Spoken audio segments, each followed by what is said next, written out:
तो तुमको खत्म कर दिया जाएगा। हमको जिंदा रहने के लिए सांस मारना पड़ेगा कि हम ये साहब हमको ससुर लेने दीजिए, हमारी जिंदगी बख्श दीजिए, जबकि उल्टा हो रहा है। आपकी आबादी है, राज किसका होना चाहिए? बताइए किसका राज होना चाहिए?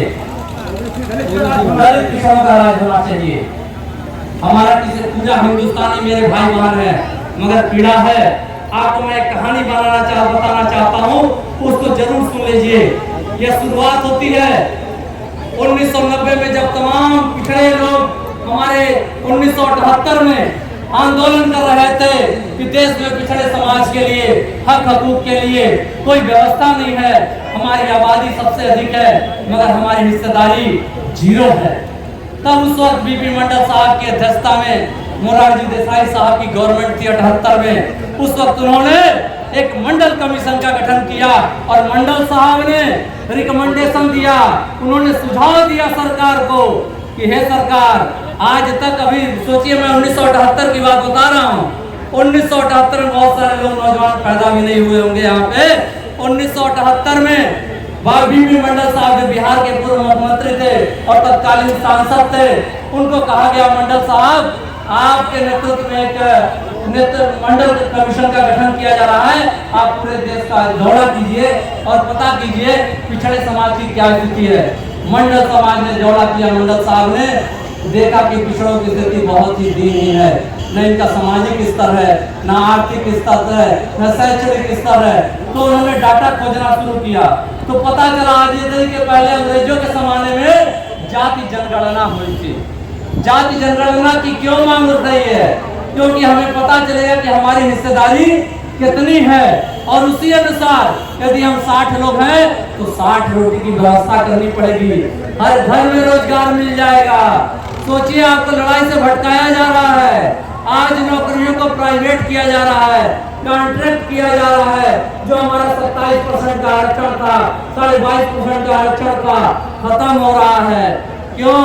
क्योंकि बांटो और राज करो के चक्कर में हम फंस गए हैं, धर्म के नाम पे हम फंस गए हैं, 5 किलो गेहूं और चावल के चक्कर में फंस गए हैं। सोचिए, एक होता है कपूत, एक होता है पूत, एक होता है सपूत। नाम सुना ना, पूत, कपूत, सपूत? पूत वो होता है जो अपने बाप दादाओं की संपत्ति को, संघर्ष को आगे नहीं बढ़ाता, पीछे नहीं घटाता, यथावत रखता है। और जो सपूत होता है वो अपने बाप दादा की संपत्ति को आगे बढ़ाता है, और जो कपूत होता है वो खर्च कर देता है, उड़ा देता है, बर्बाद कर देता है बाप दादाओं के नाम पर। तो आप देखिए कि बाबा साहब अम्बेडकर, बीपी मंडल साहब, इन लोग के संघर्ष से हमको 27% का आरक्षण मिला था। क्या आज 27% के आरक्षण को हम बचा पा रहे हैं? नहीं। तो हम क्या हुए? कपूत। क्या हम लोग कपूत इस नाते हैं कि हम लोग जो हमारा अधिकार पूर्वज अपनी बलिदान देके गंवाए थे, हम उसको भुला नहीं पा रहे हैं, 5 किलो आटा और गेहूं में भुला दे रहे हैं। आज हमारी मांग होती है कि जातिगत जनगणना कराई जाए। जो नेता है पिछड़े समाज के, दलित समाज के, केवल अपने परिवार की राजनीति कर रहे हैं। मैं किसी पार्टी से नहीं हूँ, किसी दल से नहीं हूँ, और केवल मैं किसी का विरोध भी नहीं कर रहा हूँ, मगर मैं पूरे करोड़ों पिछड़े समाज के बात कर रहा हूँ। और बात इसलिए कर रहा हूँ कि आपका हक अधिकार मिले। जब हम लोगों ने, केवल वो लोग क्या कर रहे हैं, फेसबुक पर, ट्विटर पर, मीडिया में, विधानसभा में कर रहे हैं पिछड़ा जातिगत जनगणना होनी चाहिए। मैं पूछना चाहता हूँ उन लोगों से, जब आपकी सरकार थी तो क्यों जातिगत जनगणना नहीं करे? कराना चाहिए था कि नहीं? आप लोग बताइए, कराना चाहिए था कि नहीं? कराना चाहिए था। जब आपके लग शक्ति रहेगी तभी ना कुछ करेंगे। और आज फिर सत्ता की मलाई चाटने के लिए आप लोग कर रहे हैं जातिगत जनगणना की। बिहार में जातिगत जनगणना हो गया, धन्यवाद देना चाहता हूँ बिहार सरकार को हम। और ये जातिगत जनगणना जब हम लोगों ने पूरा चिल्लाया, नहीं हुआ, तब हम कोर्ट गए। अच्छा मसला ये कि जब आप लोगों का खेत मेड़ का झगड़ा होता है, शासन प्रशासन नहीं सुनता है, सरकार नहीं सुनती है, तो आप कहाँ जाते हैं? कोर्ट में जाते हैं न्याय के लिए। तो हम गई कोर्ट में 20 जुलाई के हम कोर्ट गई, तो वहाँ हमारे वकील साहब थे डॉक्टर कपिल जी। कहला, काली शंकर जी, आप जाति जनगणना के लिए याचिका दे रहे हैं, एक पहले बहुत सारी याचिकाएं खारिज हो गई बा, आपका जन ऑफिसिया हमके देले हैं, कहीं ऐसा ना हो कि आप कहें कि अगर आपको का खारिज हो गई तो ऑफिसिया अपन नायक वकील साहब आप याचिका दाखिल कर ले, कहना कि कोर्ट पेनाल्टी भी लगा सकेले आपके ऊपर कि काहे कोर्ट का समय बर्बाद करते हैं। हम कहनी हम पेनाल्टियों खातिर तैयार नहीं। जब हमने वकील से अपने इतना कह दिया तो हमारे वकील ने कहा ठीक है, 2 साल से मैं मेहनत कर रहा था, एक एक विभाग का मैंने डाटा जुटाया था कि ओबीसी समाज की, पिछड़े समाज की क्या स्थिति है। जब 20 जुलाई को हमने कोर्ट में अपना ये याचिका दाखिल किया तो उस वक्त 7 अगस्त को हमारा दिन, 7 अगस्त को हमारी डेट लगी।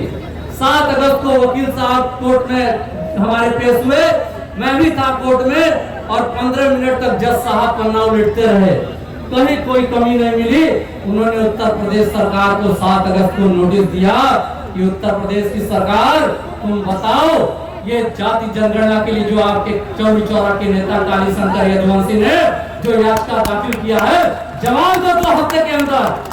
सरकार के वकील का हाथ पैर फूल गया, तो सोचा था कि उनकी भी याचिका खारिज हो जाएगी, मगर हमारी मजबूत, क्योंकि उनको नहीं मतलब पता था कि ये चौरी चौरा का लाल है, इसके अंदर चौरी चौरा के क्रांति का खून है और ये क्रांति का खून जहाँ निकलता है तो विजय के साथ ही निकलता है। तो जज साहब वकीलों ने कहा कि 2 हफ्ता में नहीं साहब, 4 हफ्ता हमको समय दिया जाए, जब जवाब दे पाएंगे। और आपको मैं बताना चाहता हूँ अभी तक जवाब नहीं दे पाए।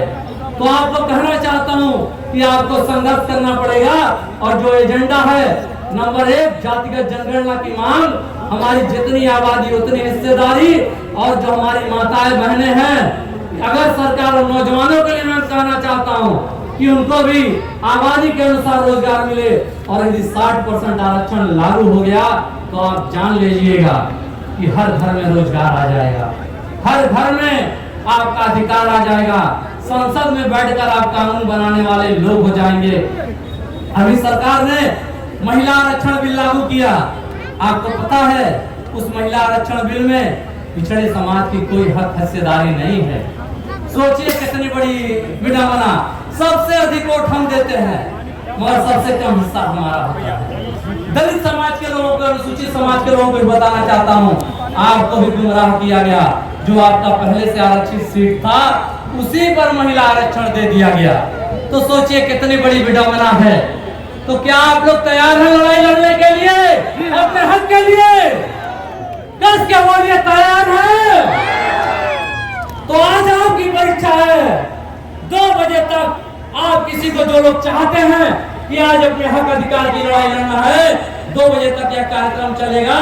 2 बजे तक आप लोग को इस फील्ड में डटे रहना है, पूरे चौरी चौरा की क्रांति के साथ।